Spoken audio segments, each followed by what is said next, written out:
Welcome to the Stumbling Spirit, Contemplations on the Path of Resilience. Whether you realize it or not, you are resilient. It's your birthright. As you take in your next breath, know this truth. It's not only about your capacity to overcome difficult situations, but it's about your courage to do the necessary work to heal, learn, grow, and move forward. What you gain is invaluable wisdom. And it's through these hard stumbles in life that we often discover a new purpose that aligns with our spirit. My name is Fabio da Silva Fernandez, Reiki Master, Mindfulness Coach, and Mystical Explorer. Join me as the Stumbling Spirit podcast highlights the lives of extraordinary people like you, sharing transformative stories and beneficial practices of resilience to guide you on your wellness journey.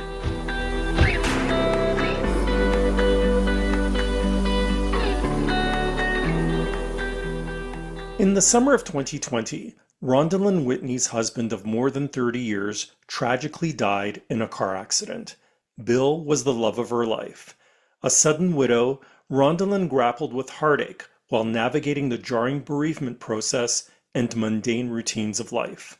In her memoirs, Habits of Widows and Lies in the Afterlife, Rondalyn diarizes her healing journey through grief as a widowed mother and offers tips on how to forge ahead after loss. Rondalyn is here to share her story. It's a pleasure to welcome to the show academic, author, poet, narrative medicine practitioner, and occupational therapist, Rondalyn Whitney. Hello, Rondalyn. Hi, thank you for having me today. I'd like to first start by extending my condolences to you for the loss of Bill. I know that it has been a few years, but I just want to mention that right off the top. Do you mind recounting for us what happened on the night that Bill died? Sure. So, it was COVID. I think it's important to always re-presence the fact that it was COVID. So life was already surreal, right? We were living in a time of COVID. And I was teaching at the university and we were pivoting into online teaching, a new thing. And Bill and I had made up the idea that at 5 o'clock we would have happy hour because we were working at home. So if we weren't careful, everything was blurred. And we wanted to keep our lives somewhat normalized. Anyway, my son was finishing his summer chemistry honors, AP chemistry homework, which he hated every minute of. But my husband taught physics and chemistry and math, and he made it fun. So they had just finished, which was great. And for a special treat, they were going to go out and get chicken tenders from KFC, which was a big deal in COVID. You had to mask up, take cash, the whole rigmarole. It was a really big deal. My son was working on getting his learner's permit. So he was going to drive and they were going to go to KFC, drive through, right? So my husband comes in, hands me a glass of Malbec and to remind me that it's time to stop working. So I said, thank goodness. Thank you. I love you. You're just the best because he was always the best. He was just that guy. And they left. And a few minutes later, I get a call from my son. And he says, Mom, there's been an accident. And I'm a little annoyed that my son is interrupting me. I was finishing up what I was doing. And I thought he'd spilled the chicken all over the car. And he said, Dad's unconscious. Okay, so now everything, it's like somebody changed the air in the room. So I get in the car, I go to the scene of the accident. It's like 5 minutes from our house. And there are trucks and vehicles and everything everywhere. And I pull in and I feel it in an instant that my husband is gone. I think of it as off the planet. He's gone. His spirit is gone. And the whole surreal cinematic scene starts to just be like this other, like a movie, right? I see somebody over in the corner doing CPR on what must be my husband. I see all of these people around. I find my son. These EMTs and other police and so on walk up to me and they all say the same thing. is this the wife? Is this the wife? Is this the wife? Not to me. No one talks to me, but they're looking at me. And so it was just bizarre. The whole thing, I was, you know, not really in it, but in it, right? And so fortunately, I'm very good in an emergency. I'm the person that falls apart later. So, get my kid, put him in the car, take him home, drop off the dog.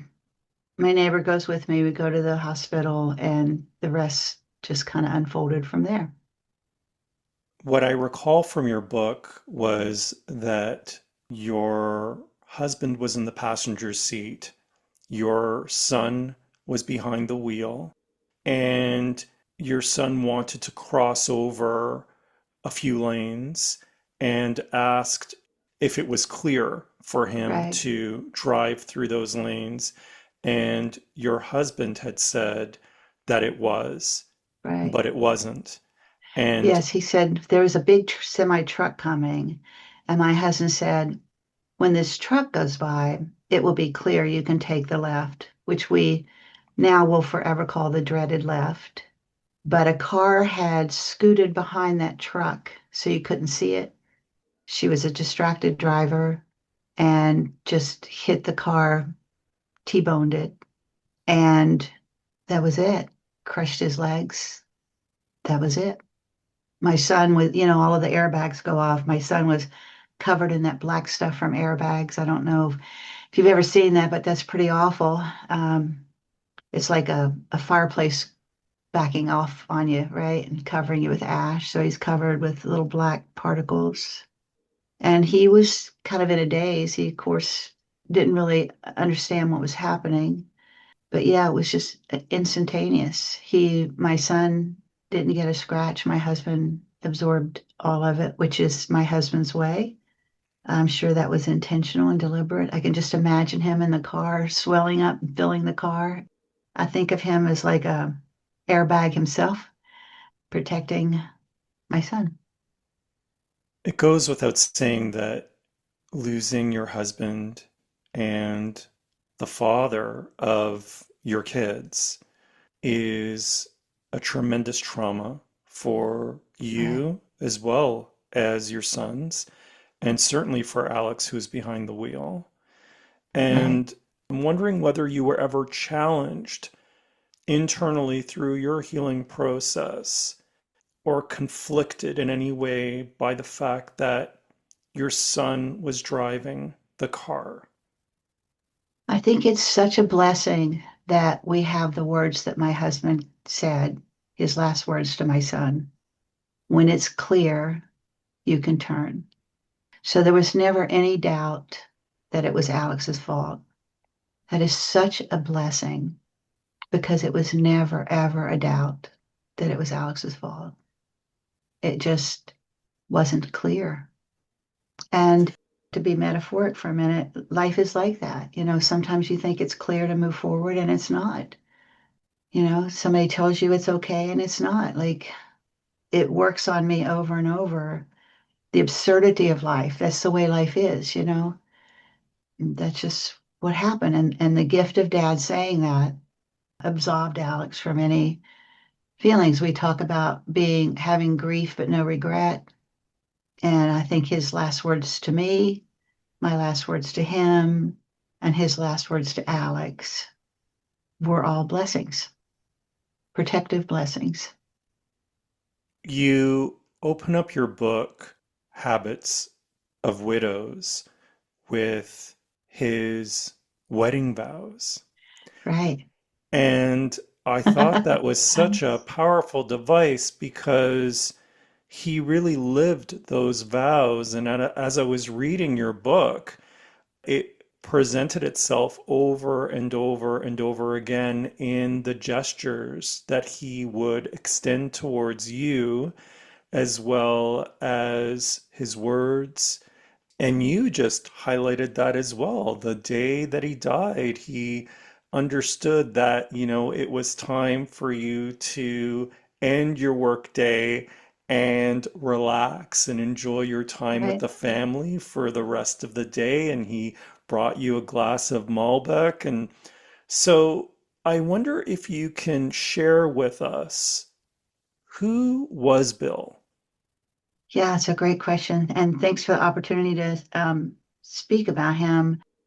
Let me fast forward to I took a class later, about 2 years later, after Bill passed, called Letting Go of Grief. And it was a great class at Kripalu, which is a yoga and Zen retreat. And the class, Letting Go of Grief, when I went there, I was starting to feel angry that I had been left on this planet without my partner.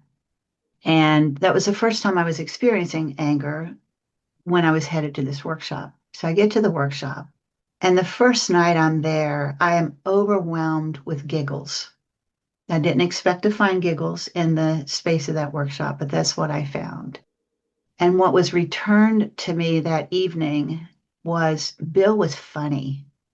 He was a funny, goofy physicist who juggled and made square bubbles and blew up things for children's enjoyment. And he was just, he loved life. He thought life was fun.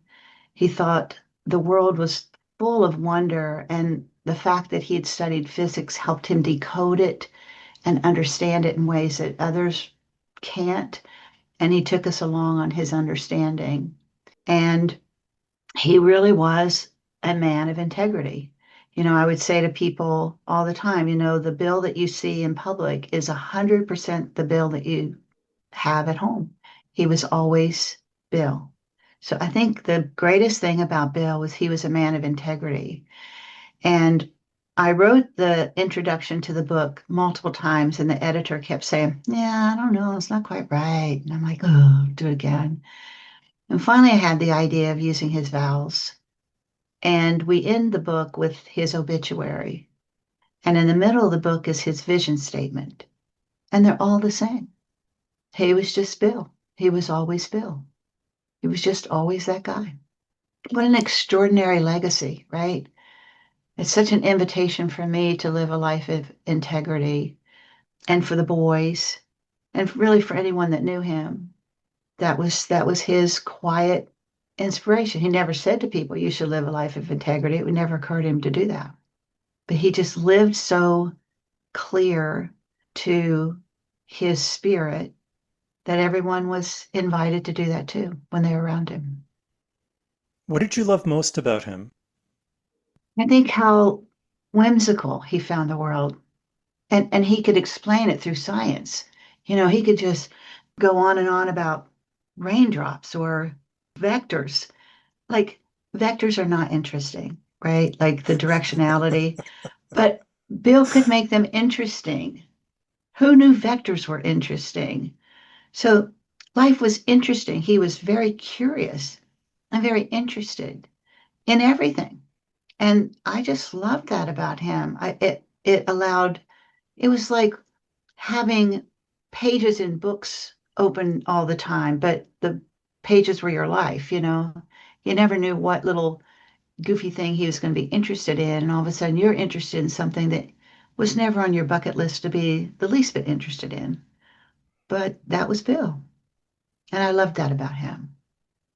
You talk about his whimsy. He was a scientist, as you say, a physicist. And one of the things you talk about in your book is the concept of entropy. Yeah. And you use this idea as a device to describe the state of Bill's consciousness, or at least it helps you to orient yourself through the sudden loss of your husband. And I'm Right. wondering whether you could tell us more about that. Sure. So I'm a redhead, so I do not have the balance of life that my husband would have. So things annoyed me that were not annoying to him. So he could easily be a calming force. And so I would clean the kitchen, and we raised boys. It's like a pack of wolves. And he'd clean the kitchen and instantly it was destroyed. It was so annoying. And I'd be like, "Oh my God, the kitchen's destroyed." And he'd say, "It's entropy. Everything wants to turn to chaos." I'd be like, "Oh, fine." So he would always bring us back to this idea of chaos was the natural order of things. And of course, I'm an occupational therapist. We look at outcomes and plans, and we move something from point A to point B, and we overcome obstacles that other people don't see, but we know how to do that. And we have a plan, we can chart it, and we get reimbursed for it. Like we rock that, right? And then here's Mr. Everything's chaos and, and entropy. So after the accident, I just had to keep understanding that his spirit always wanted to return to chaos, as does all spirit. It wants to be unconfined in this body bag.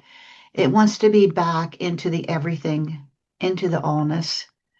He always talked about back to the stars. That's how we think of it. And so it made sense to me that he just returned to chaos, which meant that he was everywhere and nowhere all at once, which meant that I could find him anywhere. And I didn't have to look for him. I just had to know that he was everywhere all at once. And that was very comforting to me over and over and over. He was a physicist, as you mentioned, and he really loved this idea that there was no such thing as time, there was only space time. And I just believed that he's still here, or he's never here, or he's always here, or we're not here. Like I can hear him talking about that. I can conjure the conversation in my mind. And it just somehow makes sense to me that because we were together for a long time, that means I have him forever. And even I would say before I met him, I was looking for him. So, you know, chaos, he's back to the stars, but I'm stardust, you're stardust, my coffee cup's stardust. So is he gone? And I would argue he's not. It's just his body bag is gone. And I certainly miss that body bag. He was a handsome dude. But who he was, we still have, if that makes sense. It's ironic because this concept of chaos or entropy is really at the same time a return to order, Right. That's right. Right. which is mind-boggling Yes, it makes it curious. And for people sure. can spend their entire lifetime scratching at that and being curious about that and talking about that and studying that and trying to understand it. And this idea of something that is ununderstandable and yet simultaneously completely knowable is fascinating. You had an insight into entropy earlier in your life because you lost your dad when you were 15 years old. I And did. I'm wondering whether that experience of losing your father when he was only 41, Right. whether that experience had informed how you were able to move through grief when you lost Bill. I think so. I think I like to think that life prepares us for all of life. Whatever the next thing is coming, there's something that we've been given to help us with that. And so when my dad died, I was 15, I was a 15-year-old goofer, but I loved my dad and I felt loved by my dad all the time. I'm lucky to be able to say that. I know that's a privilege that I have. And my dad used to say, I will always be here. And then he wasn't. But I felt him whenever I needed him, like that love that he had for me. I felt that my whole life. And when I met Bill, honest story, we were friends for a while before we were more than friends. But one evening, I looked at Bill. He was helping me on something. And I looked at Bill and I thought, oh my goodness, he's a man. I know that sounds silly, but up until that moment, he was just my friend. And I looked at him and it occurred to me that he was actually a man. And that evening, Bill called me the three nicknames my father had called me as a child. weird nicknames like I'm 5'8", so he called me Little Red, not one that would come to mind, and a couple more. And it was just, I felt, I don't know, was that my father speaking? Was that a coincidence? Bill didn't believe in coincidences. If he was here, he would plot out the probability mathematically of that having happened just by, chaos. But to me, it felt important. And so the gift of my father dying early in my life taught me that you really have to love someone in the moment. You really do. Like, this is no kidding. And I've really tried hard to make a habit of telling people how I feel about them in the moment. That if something occurs to me, I have different levels of voices in my head. Some are just passing through. Some are like interesting. Some come, and if I hear them 3 times, I have a rule. Third time, I act on it. And some are like really loud, like somebody screaming at you and grabbing you by the shoulders. And I've learned one of the gifts of my father's passing when I was young was to pay attention to those impulses when somebody shows up and you love them, or and you don't have to love them like, I love you for all of eternity, you're my special person, love them. But like in the moment, like to feel this sense of like something very, very lovely has just happened. And I want to say that, or I want to acknowledge that, or be respectful of that. And I think that was the gift that my father gave me. And over time, many years now, I think that helped me find Bill. It helped me be a good mother. I have 2 boys who actually like me. That's a pretty big deal. And worked with children who love me. And I think all of that is a downstream result of my father dying and grabbing me by the shoulders and saying, you never get another moment. Don't squander any moment you have. And I was extremely impressed by that when I was 15. Like, big, loud voice from somewhere. I want to go back to something that you said earlier, and you also highlight it in your book.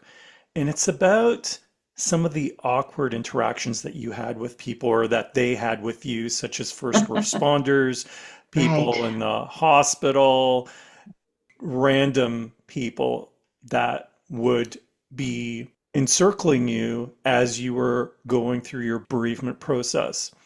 And as you said, they would ask the question, is this the wife? As if you weren't there Right. and you were the third person. And I was very aware that you intentionally peppered that phrase throughout your book. And I'm wondering whether you can speak to that, speak to your experience of having been addressed in that way, and what have you been able to glean as a result of that experience? It's a really great question. I think in the beginning, I intuitively felt and have later come to understand people have a force field up around sadness and grief and loss and death. They can't take it. They can't touch it. They can't let it in. And so there are a lot of devices in our world that people use to self-protect. And I think the officers at the scene had been trained and used their training to put up the boundary so that if they said to me, "Are you the wife?" they would have had to look at me. They would have had to assess me. Are you the wife? Like, they would have had to look like, I'm the right age. I'm showing up looking at my son. Like, they would have had to look at me doing the things that a wife would do. But if they said, "Is this the wife?" I was othered. And therefore, they did not have to touch me. And so they could go home that day untouched. There was later an officer that came to the house to deliver the news of the the accident report, which talks about who was at fault. And the accident report said that Alex was not at fault. It declared faultless, right? Like what I remember about this officer, he was very tall and kind of young, I would say late 20s, early 30s, maybe. And he stood at the garage door with this paper in his hands, holding it like someone might hold. He didn't want to give it to me, but he had to give it to me. And so he was holding it in that kind of way. And he wept. And I could tell the holding of the report was because he was trying very hard to not weep because it was a very tragic, sad story. And I thought to myself at that threshold, I'm on the threshold of the garage door with this young man who could have been my son's age. He was someone's son. Like that's how I felt. And the gift of him being moved and cautious about how he would be delivering this and to whom and how, and the energy that he was bringing. Like I could tell he was struggling and intentional about it in the way that he was doing it, but also he was going against his training. I could tell that too, and he didn't want to break a rule. And I could just see all of this happening. And I remember standing on the threshold and kind of making sure my big toes were touching the ground so that I was grounded. And then I stood there for as long as that young man needed and just listened to him and received the gift that he was giving me. And in that moment, I kept repeating to myself, I am the wife. I am the wife. This is the occupational duty of a wife, is to receive this news, not just the information in the manila envelope, but the news of this young man who allowed himself to be touched and moved by the tragedy of our accident. And he said to me, I have asked for a transfer, a different job. And so he was moving out of whatever role he had in the police force, I guess is the right word, into a job that would allow him to use what he had learned in this situation. And I thought that was beautiful. And it was my job to receive that. Other people made it about themselves. So there were people that were protected.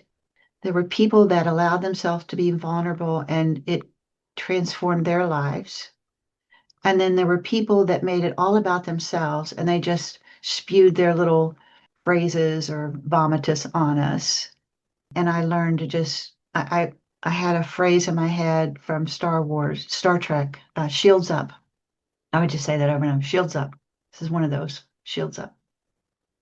That's a really powerful story, and it just demonstrates the humanity of that situation, the humanity that that officer expressed towards you, although stifled, maybe, and the humanity that you showed to him to say that it was okay for him to express himself in that way.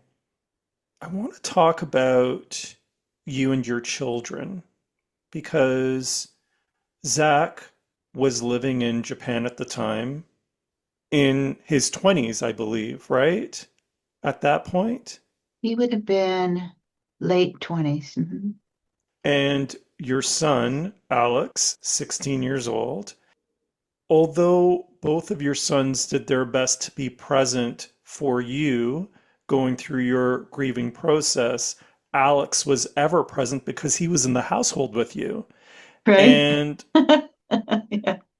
and so I wanted to explore this with you, which is the concept of you're going through your grief and Alex and Zach, but I would assume that Alex was at the forefront of that because he was physically present. So I want to explore this idea of him being there for you, but also you being there for him because he went through a tremendous trauma himself, having Right. been in the car with your husband. So I wonder if you could share a little bit more about that. Yeah. And again, it's COVID, so we have to stay in the house, right? It's not like we could travel to be with family or friends or do a get away, or, we're like in the house. So, it was surreal and odd because we'd have to walk past empty chairs and places where dad had been and things like that. But at the same time, Alex is a hoot. He is a funny dude. Like, I have a few brain cells, and so did dad, but Alex is probably the smartest kid or person you may ever meet. I mean, he's just wicked smart to the point that he was very annoying. Even as a child, I would say, okay, Alex, it's time to go to bed. Okay, can we have an argument? No, go to bed. 30 minutes later, I've had an argument with this child. He manipulated me into having an argument about not having an argument. He's that guy. So he's very expressive. He's self-aware, and he has a lot of knowledge about a lot of odd things. So he came up with the idea that we should watch anime together. Now, I never watched anime in my life, but we would sit on the couch and watch anime, which meant I had to pause it 1,000 times and he would explain it, very patiently explain it. And he was writing a story where he was world building, and there was a main character who was the creator of all the world, a woman who he said, Mom, I based that on you. And so he would tell me on, he goes, Can I tell you the story? And he wasn't writing any of the story down, but he could read it to me, tell it to me as if it was written down, like it was in his mind. And so that became a pretty common way that we would interact. He'd tell me, oh, and now I figured this out. So through this world building and story that he was creating, he was really kind of dealing with this archetype mother figure and some of the chaos going on in the world, in her world. And he would, quote, read that to me. And he'd say, Can I tell you some more about my story? Yes. And so he'd tell me more about my story. So he would say things like, I can make you a cup of tea, but I don't know how to make your tea, right? So, but it's a thought that counts and things like that. So he was expressive like that. And then in other times he'd say, I'm just exhausted. And I would be able to say, This is grief. Oh. And so I think the fact that we in our family could always tell each other anything paid off in this moment because he could tell me things that were maybe other kids couldn't, other teenagers might not be able to tell their mother, and also vice versa to a point. And so I think that really mattered. And we developed these habits of caring for one another and sort of moving in and out of each other's space in life and giving each other space. And, we were able to capitalize on, 15 years of both gentleness and not being pushovers. So if we needed something, we could say, Hey, no fair. Or, Hey, I need some time from you. Like we had some of those habits, and that really paid off. And Alex is very artistic. So he was doing a lot of artsy things, which were helpful. Like he loved to do pottery.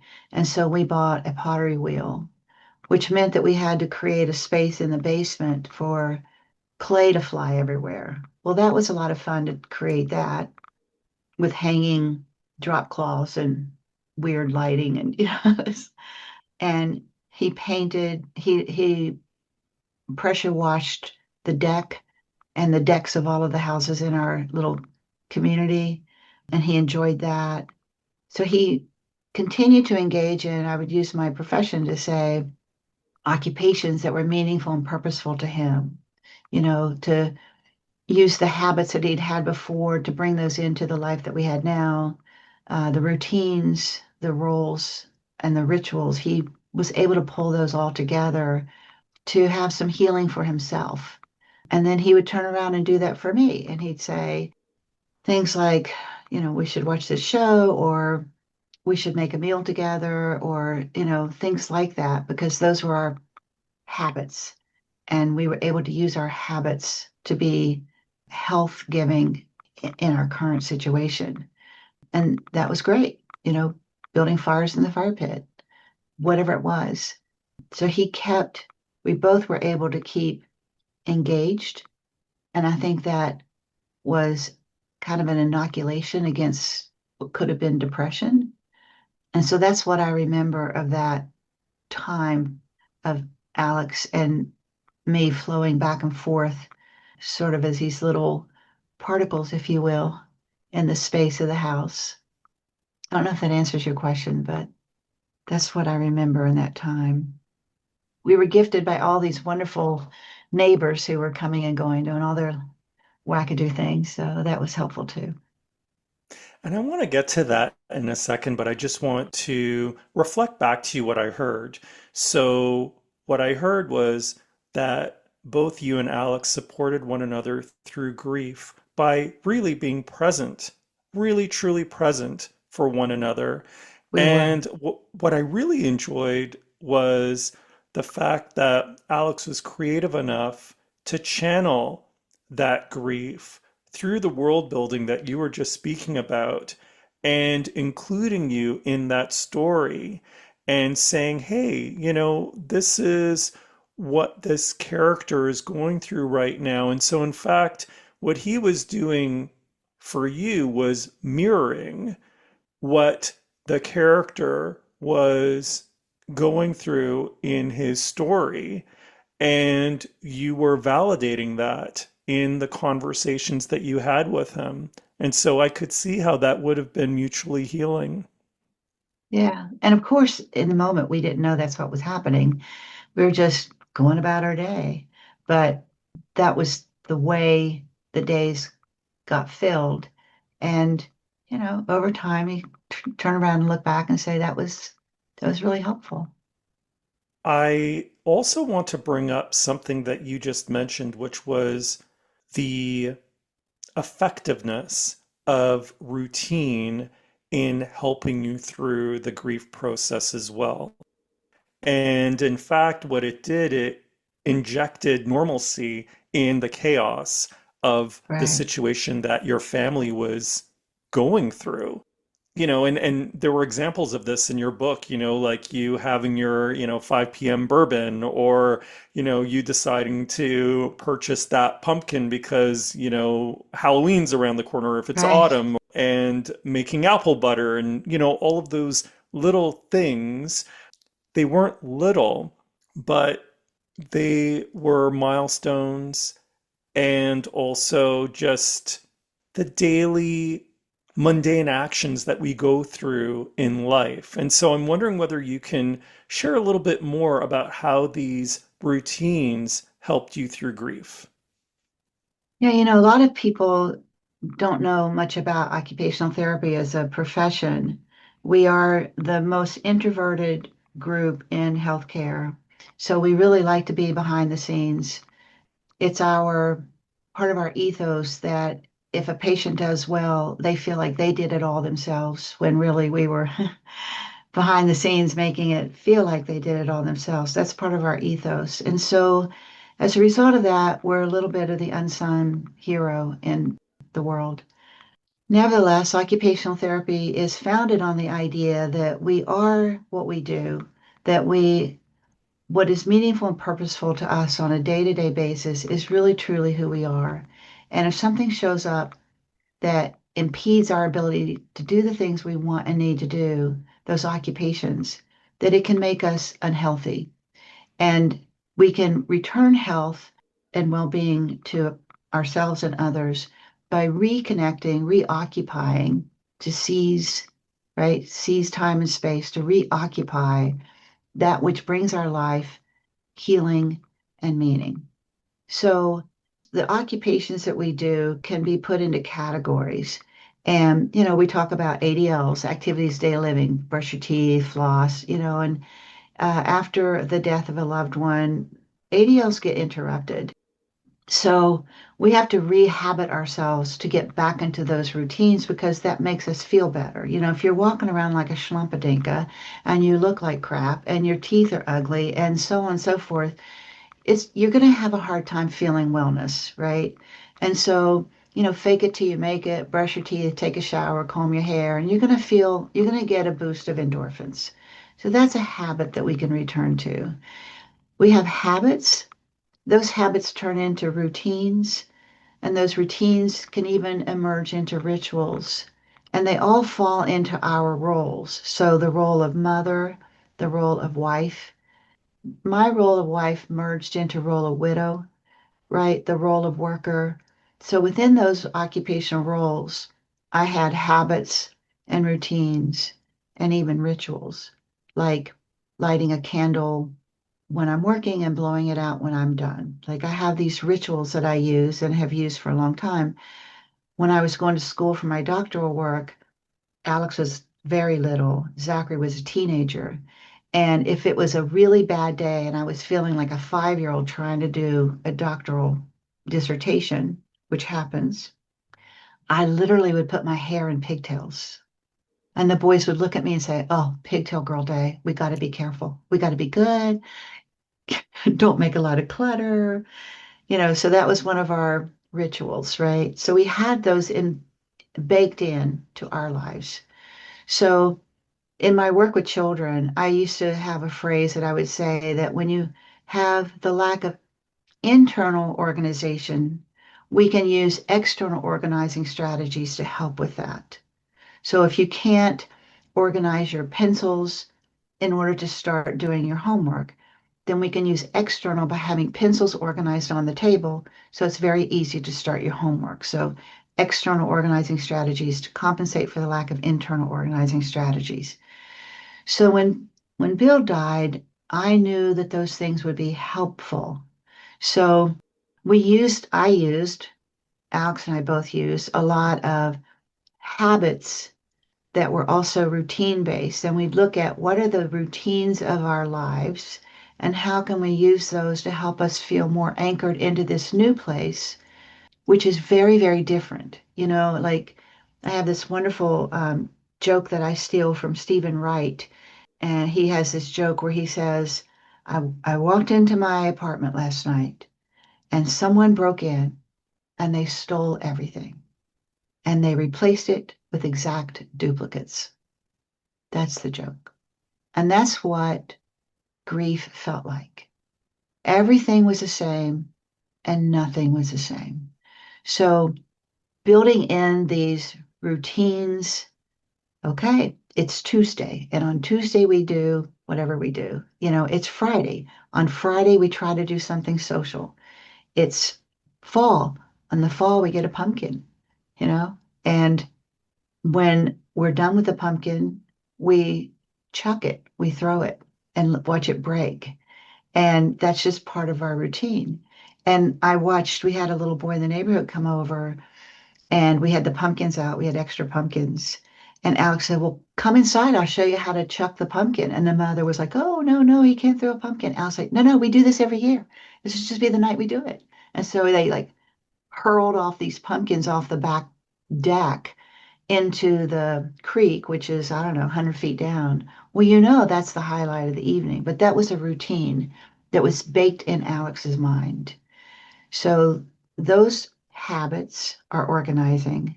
They turn into routines and they literally neurophysiologically, when a habit or an action goes into a routine, it goes up into a higher place in the brain and it takes up less brain space. So it's more economical, right? So the routine helps us be organized and less stressed and use less energy for whatever else is going on in the day. So we used routines a lot. And then, of course, rituals. It was COVID, and there were not a lot of rituals available to us, right? Those got taken from everyone, including us. And so we had to come up with rituals like the burning sock party that we had. Like that was a ritual that we could bring into our lives. Having a birthday party on Zoom, that was a ritual. So habits, routines, and rituals that are consistent with our role. And then, of course, I had to create new habits, routines, and rituals within this new unwelcome role of widow. I had to really think about what are the habits of a widow? That's the name of the book. What are the habits? What are the routines of a widow? What are the rituals of a widow? short of like putting on black and screaming in the moonlight. That was tempting, but there's probably some better ones. So what are the routines and the rituals of the role of widow was really helpful to me to think about consciously. And I had been given that from my profession of occupational therapy as like a scaffolding for my experience. I want to go back to something that you mentioned earlier, and this is completely related to what you just talked about, which is the fact that when we experience a major life event that's traumatic, in this case, losing a loved one, that our routines can get thrown off. And so, what can help us ease back into routines or create those rituals is the community that we have around us, including family, friends, neighbors, and they really showed up for you, bringing They did, food, helping you out with different things. And so right? I'm wondering whether you can share with us the importance of having community rally around, of course, in your personal experience, what you had encountered when they rallied around you, but just in general, what your thoughts are around the importance of community rallying around someone who's gone through a trauma. Yeah, I mean it is really, I think, it is the conversation of our society. How do we build a community that can sustain us in the face of life's inevitable shitstorms? And I think we have lost sight of how important that is and how those day-to-day nonsense behaviors we engage in either build a firm foundation for that or they don't. In our case, we lived in this little small community, like all the houses were built by one builder. There was like 20 houses, that kind of thing. And also it's in West Virginia. West Virginia is culturally a community-based environment. And so we had lived there for several years and gotten to know our neighbors. I'm a pediatric OT, so I'm always hanging out with kids. They're drawn to me. Like if you have a dog or a kid and you see me on the street, you should know they're going to follow me home. I'm sorry. I know how to turn them back to you, but like that's been true about me my whole life. I'm like a Pied Piper. So these kids always would gravitate to me, and I loved that they would. So that reinforced it, right? So that was really helpful that we were in a community that had some skill with grief and knew us. We were known in the community, and they had an awareness that maybe some other communities wouldn't have. And so it was a very beautiful thing to see expressed. Like if you would have asked me before Bill died, hey, does your community know how to deal with grief? I don't know. I don't see it around here. Nobody here's died. It wasn't in our consciousness. But when Bill passed, people just did things like one neighbor would say, I'm going to take the dog to the kennel because we're going on vacation. Why don't you pop in the truck and go with me? Okay, now you probably don't wake up in your morning and say, you know what I really hope? I hope somebody will take my time to go with them to their kennel for their dog and drop him off today. Like it's not on your bucket list, right? But she just knew that being with somebody and out of the house for a moment would be better than sitting in the house for 20 minutes. And so it was a nothing burger to get in her car and go. Like it wasn't anything big, but she knew it didn't have to be anything big. And that was really beautiful. I now have that tucked in my pocket. I'm embarrassed to say I did not know that before she did that. I now have that in my toolkit for the future. And I think we learn in a community is commune, right? We learn in this common experience if we allow ourselves. We learn from one another. And I learned so much from the people in my community about how to be a better person, a better neighbor, a better human being when tragedy happens.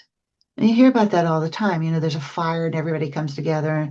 We used to do barn buildings. We used to do house raisings. We used to do whatever. That's why people bring food after a death. It's that commune, the communion, right? A common experience. And we learn from that. And the children see that. And then the children take that into their future. And we teach people through our actions and behaviors, our habits and routines that as part of the community experience, how to be a better human being, how to be a better neighbor. And that makes the communities better. And if we isolate ourselves, which unfortunately we've done, back to the thing with the police officers who had their, force field up, their barriers, when we inoculate or try to overprotect a child or a person or ourselves from feeling life, we have really done ourselves a disservice to ourselves and our communities and our humanity. And I think we're in danger of that in our society right now. We've overprotected ourselves. I get why. Listen, life is loud and hard, but the trade-off is if you're untouchable, then you can't be moved. If you're untouchable and you don't know how to touch people, you're not a human. Like you've given up the promise of being a human, right? I mean, I imagine my own imagining is that you've seen many movies about this, that the angels long to be human because they long for that experience of touch. They long for the experience of being moved. They long for the experience of hurting. There's a great movie called Wings of Desire where Peter Falk is a guest star. He's got a cameo and he's standing there with a cup of coffee, hot coffee. And in the movie, Peter Falk turns to the angel and says, I feel you near me, my friend. Yes, coffee is worth it. It is hot. It is worth it. So you know in that one little scene that the Peter Falk had once been an angel, longed to be human, and came and loves to burn his lip on coffee. And I stole that. I have a poem that uses that line, that an angel longs to burn her lip on your morning coffee. We long to be touched. And when we inoculate ourselves and put up our force field and don't allow ourselves to be touched, I get it. It's a strong choice. Like, I get it. Makes sense. However, it is the very thing of humanity. So my community was full of people willing to be touched by my husband's death. They grieved with me. They cried with me. They cried in front of me. They cried with Alex. They laughed with us. They remembered Bill's silliness. They allowed themselves to be touched by his death, which was a great gift of community. At the end of the day, that's what they gave us, was that willingness to be touched by something hard to be touched by. But if you're not willing to do that, what's the purpose of life? To my listeners, what do you think of my chat with Rondalyn Whitney? I'd love to hear from you. Just DM me on Blue Sky at thestumblingspirit.bsky.social. Earlier, you were talking about how your background in occupational therapy really helped you and your family reintroduce routine and ritual back into your life after the passing of Bill. I'm wondering whether you can share with us how narrative medicine helped you through the process of grief. Yes, thank you for that question. I came to narrative medicine through hearing about it from a friend, and I found there this amazing practice. So, narrative medicine, just to define it briefly, narrative medicine was founded by Dr. Rita Sharon, a physician, who was charged with training medical students and graduates how to do a better job listening to patients. And as she tells a story, she failed over and over. Like they just didn't seem to be able to learn. She was very frustrated by that. But her undergraduate was in literature, and she had learned there to deeply read a text, whether it was a poem, a film, a piece of art, music. And she wondered if she could transfer the learning of how to read a text to how to read a person in a patient-provider encounter. And it turns out you can. So she started teaching the use of listening to story, either in poetry, film, art, how to listen deeply to what was being conveyed by the artist, and building the habits and the understanding and I call it muscle. I don't know that she'd call it muscle, but as an OT, I call it muscle, to building that internal model so that you can do that with a client. What's important in that whole process is in order to do that, you have to be willing to step into not knowing, the discomfort of emptiness and not knowing. You have to step into the experience of either the poem or the patient and not know what the story is. Otherwise, you're just bringing your opinion to it. Like, I know exactly what's going on with this patient. They've got like a tick and that's Tourette's and I'm out here, right? Like, no, you walk in and you say, I'm going to just listen to who this human being is. And from that, come up with something that might be helpful, but we've come to it together. That's narrative medicine. So learning the practice, being involved in learning the practice of stepping into emptiness and uncertainty, which God knows grief is. Like, everything's different. Every day it's empty and uncertain. Every day, every moment. And instead of being afraid of that, instead of feeling like I need to put something into this empty space, like, oh, let's have a cookie. Let's buy a bunch of Oreos. That's really a great solution. Chomp, chomp, chomp. Alex and I decided that we were never to have golden Oreos in our house ever, for example. So instead of filling the emptiness with something, you allow it to be empty in order to find what's waiting for you there that you didn't necessarily bring in before. And you listen for the news of that space. And from that, you leave with something that never existed before. That's narrative medicine. That's really powerful. And it's humbling. And it's healing. It's invitational. It's magical. And I have come to feel it. It's a better way of life. And to the extent that I can be open to that, I feel more at peace. When I feel like I have to find the answer, first of all, there's no answers, as it turns out. So that was a fool's errand looking for the answers. Like, how do I grieve? No one knows. Okay, let's stop looking for that. But to the extent that I can show up on a day and say, what's here today? I found crickets and hummingbirds and wilted dandelions at my door and, you know, all kinds of things in that emptiness. And at the end of writing every day for a year and a day, they say that's what you have to do, and I sort of believed it. I just kept stepping into that emptiness of a year and a day. But at the end of the year and a day, what I found that was so powerful was I found nothing. I really expected to find something. Like, I was hanging on, like, okay, if I live a year and a day, I'm going to find something. Like, I've heard that my whole life. You just have to live a year and a day and you'll find something. Insight, wisdom, knowing what to do next, like an answer. And I got to day 366. I'm like, I have found nothing. But because of the work and the training at narrative medicine, I learned nothing was probably the best thing I could find, because into nothingness can come everything, like an empty bowl, right? It's like the Buddha into empty bowl. And I was so blessed by that insight.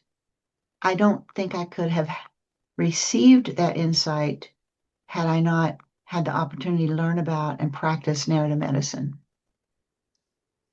Wow, that was really powerful. In the emptiness, you can find nothing, and nothing is everything. Everything. I wrote about this in the book, but it really did happen. Like, Alex and I had a fire pit. Some friends had come over. We had those, like the Dixie paper plates. Yeah. But we had a Dixie bowl and we put the paper bowl into the fire pit. And I'm watching this and the fire goes around the bowl, like the bottom of the bowl first. And then it lipped up over the edge of the bowl. And then it went into the middle of the bowl, consumed the air in the middle of the bowl. And then the whole thing burned and went away.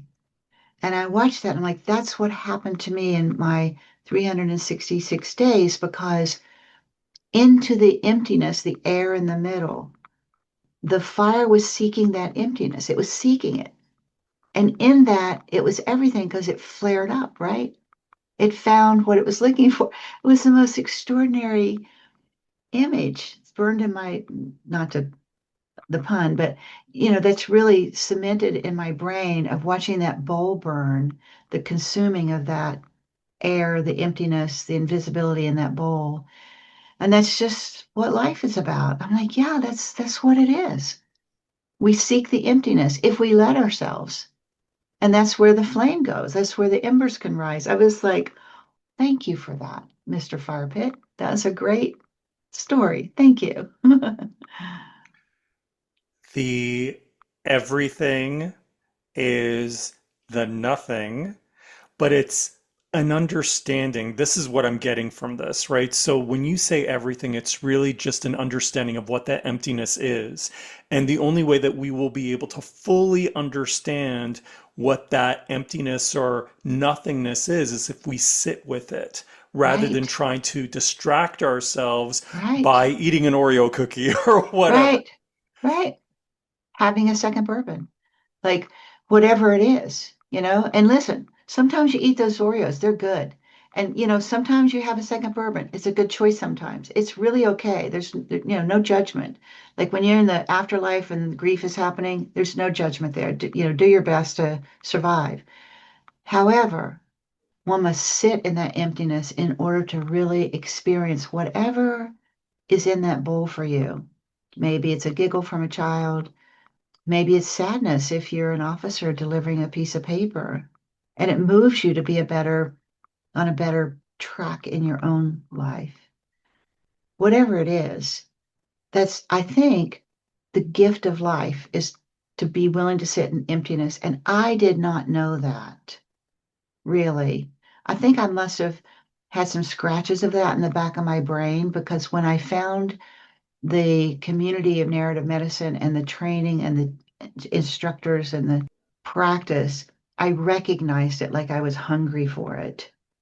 And it's a community of other people who found it, right? So you're learning in this community of other wackadoos that are interested in talking like this.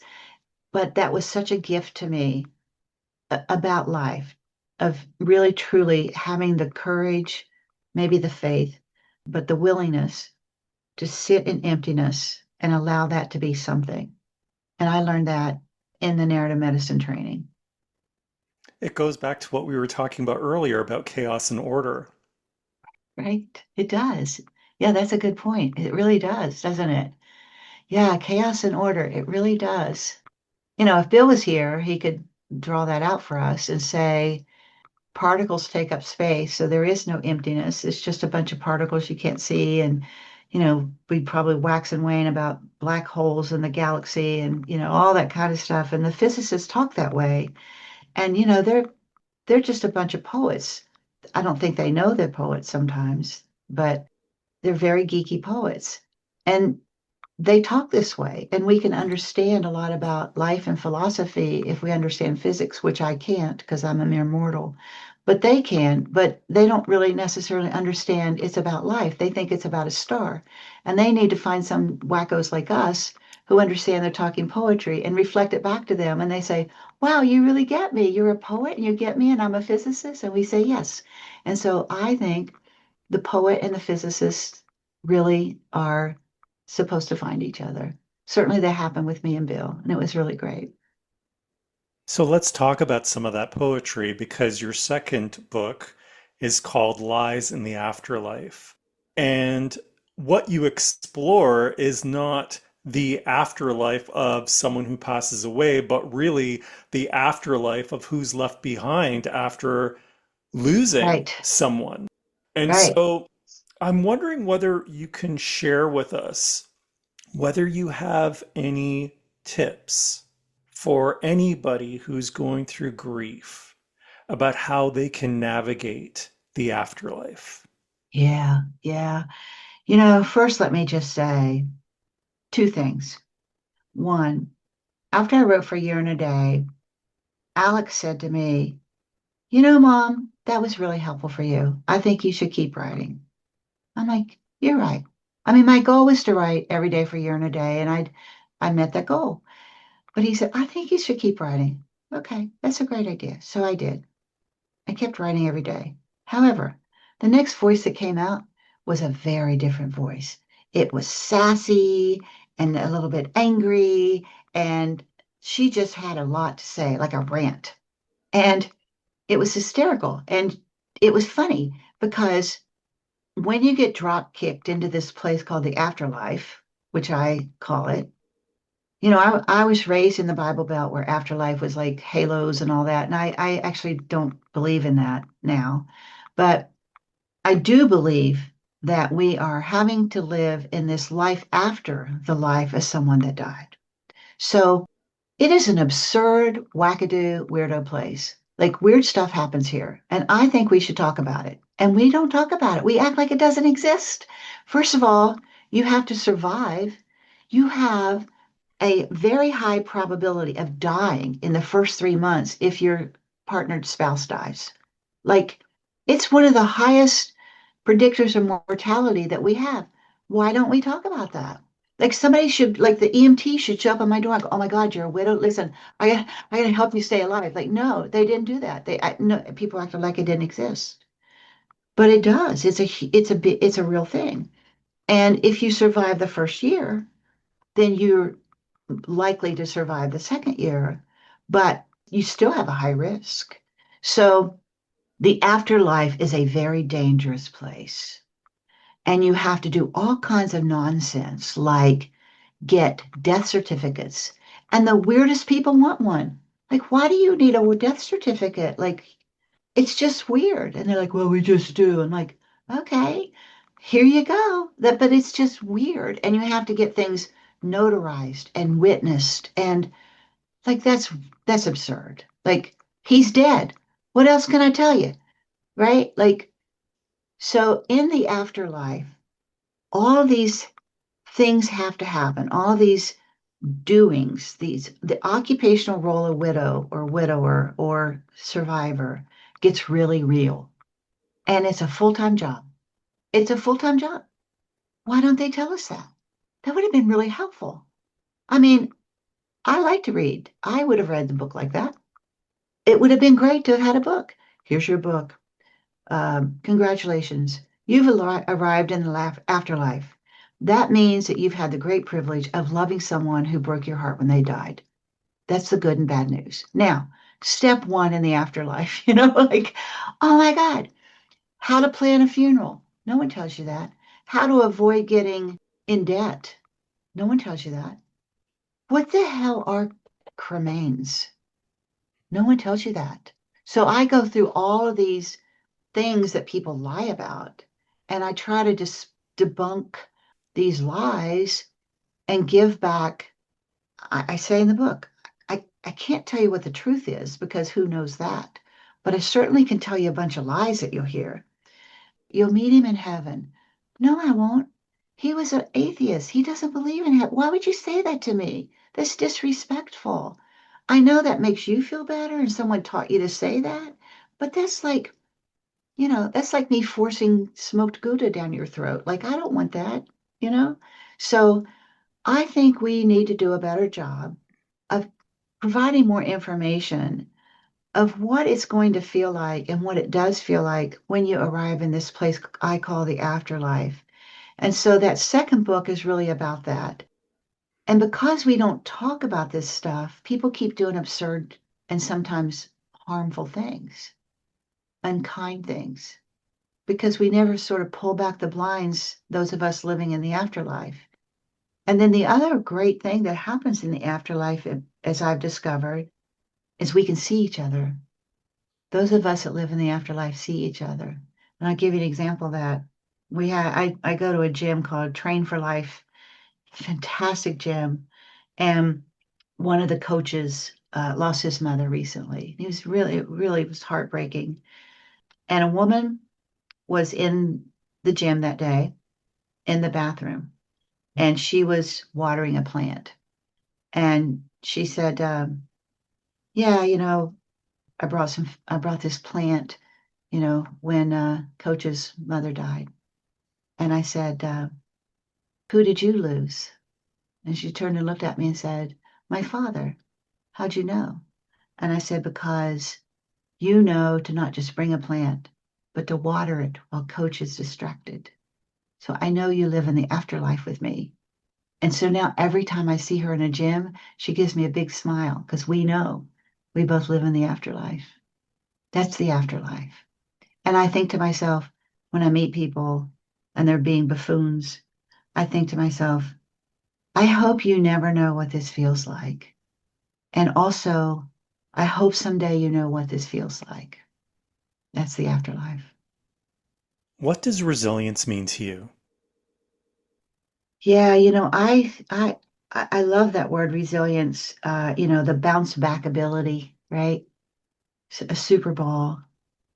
And I learned about resilience when I was working with children, that some children were resilient and some weren't, and how we could give that to children and help them become resilient. The resilience model teaches us that children can build resilience if they have one person, they call it a charismatic other, one person that really sees them and they feel known and loved by one. And it could be a brief encounter like in the grocery store, and they create this resilience. I've gone on to learn about anti-fragility. Do you know that word? No. So the book Anti-Fragile was written by a man I'm forgetting his name in this moment, but anti-fragile goes a step beyond resilient. And anti-fragile is when something breaks, but after the break, it gets stronger than it was before. And an example of that is a bone. If you break a bone, when it regrows, it's stronger after, right? So I love the idea of helping children and myself bounce back. I think that's really important.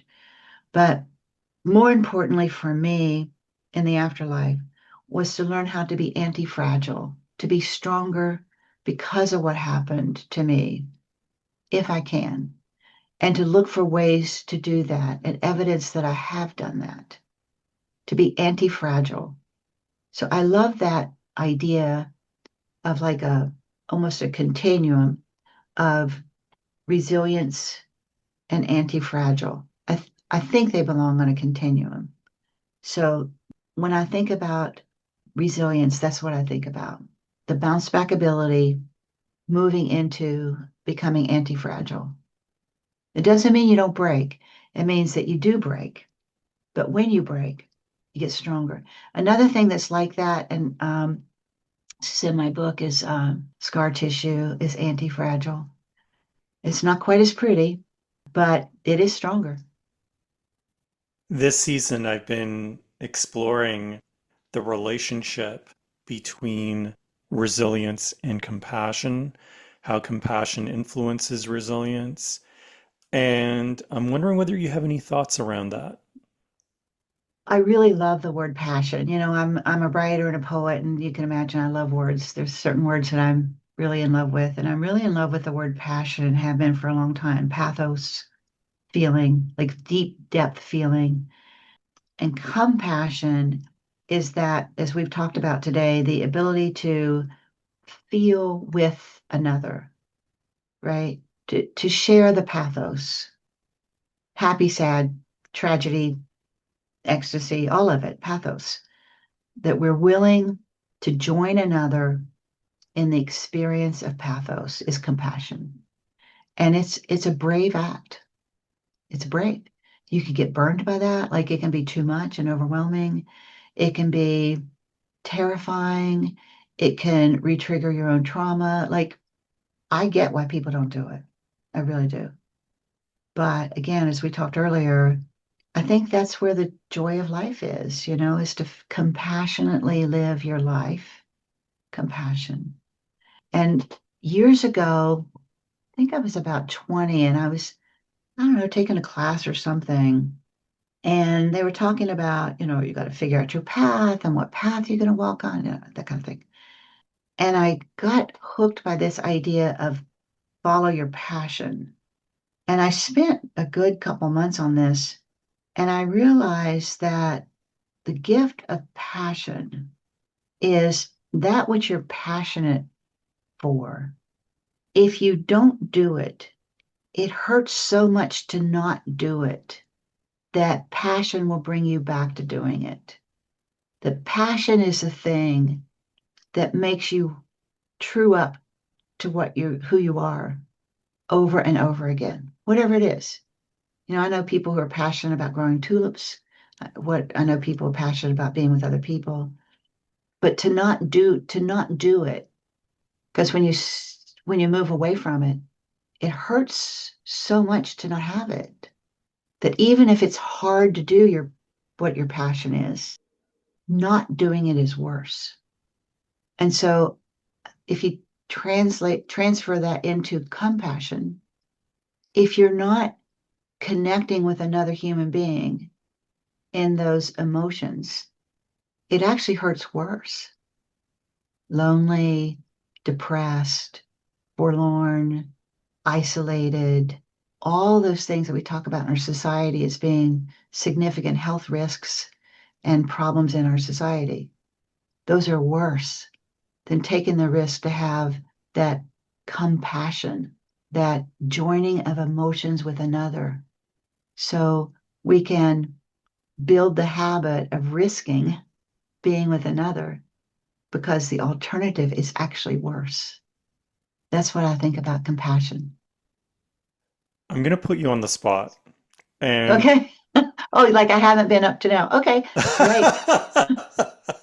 I'm wondering whether you would share one of your poems with us. All right. This is a poem titled Mariah, the Birth Angel.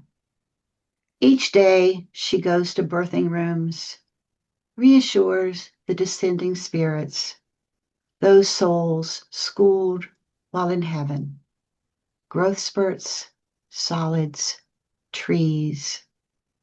She helps them pour themselves into human castings, small fingers, small encumberments, new bodies, flesh.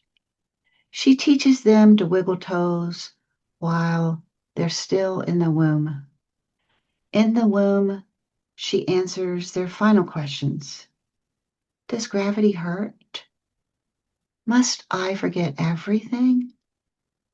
Tell me again, what are feet for? She touches each infant just before he slides from the womb, rests her finger on his upper lip, imprints him with her hallmark divot below the nose, and whispers, forget now. Wow, so beautiful. Thank you for sharing that. How can people reach you if they want to contact you, and how can they purchase your books? So I have a website, rondalynwhitney.com. A lot of my poetry and writing is there. It's like all websites, it's always growing and building. So what's there's there now, and more will come over time. I'm on LinkedIn, easy to find me there. And my books are on Amazon. So if you put my name into Amazon, Rondalyn is it's a very rare name. So Rondalyn Whitney pops right up. It's Rondalyn, and then Whitney, like Whitney Houston, Whitney anyway. Poet, occupational therapist, and narrative medicine practitioner Rondalyn Whitney is the author of Habits of Widows and Lies in the Afterlife. Rondalyn, thank you so much for coming on the What a show. pleasure. I'm just so grateful. Thank you. I feel heart connected to you through this conversation, and I I feel like I've had a blessing. So thank you. Thank you for listening to The Stumbling Spirit, Contemplations on the Path of Resilience. This is Fabio da Silva Fernandez. Join me again for another episode of transformative stories and beneficial practices to guide you on your wellness journey. If you wish, you can follow and DM me on Blue Sky at thestumblingspirit.bsky.social. Until next time, take a deep breath and another step forward on your path of resilience.